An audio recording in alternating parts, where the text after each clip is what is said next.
আসসালামু আলাইকুম। DSLR camera ব্যবহারকারীরা ম্যাক্সিমাম সময় একটি বিরক্তিকর সমস্যার সম্মুখীন হয়ে থাকেন এবং সেটি হচ্ছে এরর লেখা ওঠা।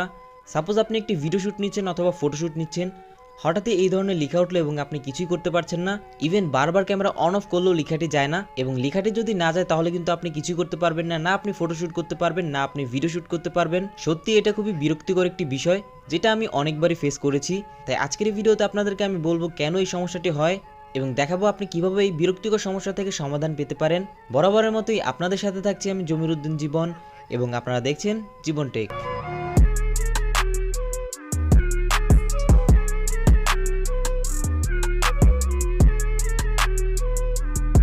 Welcome back viewers.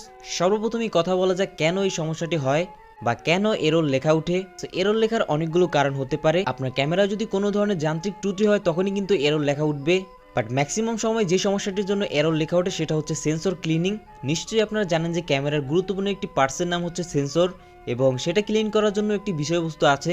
ছবি তোলার পরে দেখবেন যে অটোমেটিকলি সেন্সর আপনার ক্লিন হতে থাকে, এবং যেটা কিনা আপনি একটা ছবি তোলার পরে আপনার আরেকটা ছবি তোলার জন্য রেডি করে দেয়।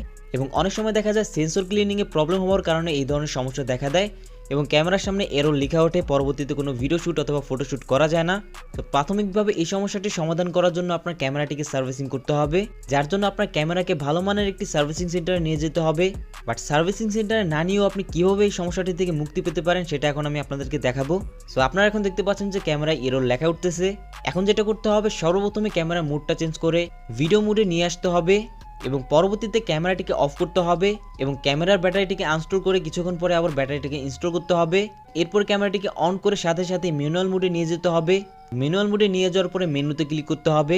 মেনুতে ক্লিক করার পরে আপনার ক্যামেরা যে বাটনগুলো দেওয়া রয়েছে সেগুলো চেপে সেন্সর ক্লিনিং খুঁজে বের করে সেখানে ক্লিক করুন। সো পরবর্তীতে আপনারা দেখতে পাচ্ছেন অটো ক্লিনিং নামে একটি অপশন দেওয়া রয়েছে। সো অটো ক্লিনিং এনেবল করে থাকলে সেটাকে ডিসেবল করে দিন। সো এরপর থেকে আর অটো ক্লিন হবে না। আর সেন্সর ক্লিনিংয়ে যদি প্রবলেমও থাকে তাহলে কিন্তু এরর লেখাটা উঠবে না, বাট এখান থেকে আপনি ম্যানুয়ালি ক্লিন করতে পারবেন, সেই অপশনগুলো দেওয়া রয়েছে। সো এখন যদি আমি আপনাদেরকে দেখাই তাহলে আপনারা দেখতে পাচ্ছেন এখন আর এরর লেখা উঠছে না, যার কারণ হচ্ছে আমি অটো ক্লিনিং অফ করে দিয়েছি। এরর লেখা উঠছে না তার মানে এই না যে ক্যামেরা এখন সম্পূর্ণরূপে ঠিক হয়ে গিয়েছে। অটো ক্লিনিং অফ করে আপনি শুধু সাময়িক সময়ের জন্য আপনার কাজ চালিয়ে যেতে পারবেন, বাট যত তাড়াতাড়ি সম্ভব আপনার ক্যামেরাটিকে সার্ভিসিং সেন্টারে নিয়ে যাওয়া হবে বুদ্ধিমানের কাজ। সো এই ছিল মূলত আজকের ভিডিওটি হেল্পফুল হয়ে থাকলে ভিডিওটিতে লাইক করুন এবং কমেন্ট সেকশনে গিয়ে লিখুন পরবর্তীতে আপনারা কি নিয়ে ভিডিও চান, এবং যদি সম্ভব হয় ভিডিওটি আপনার টাইমলাইনে শেয়ার করে দিন। তো দেখা হচ্ছে পরবর্তীতে নতুন কিছু নিয়ে। আজকের মতো এখানেই বিদায় নিচ্ছি। আল্লাহ হাফেজ।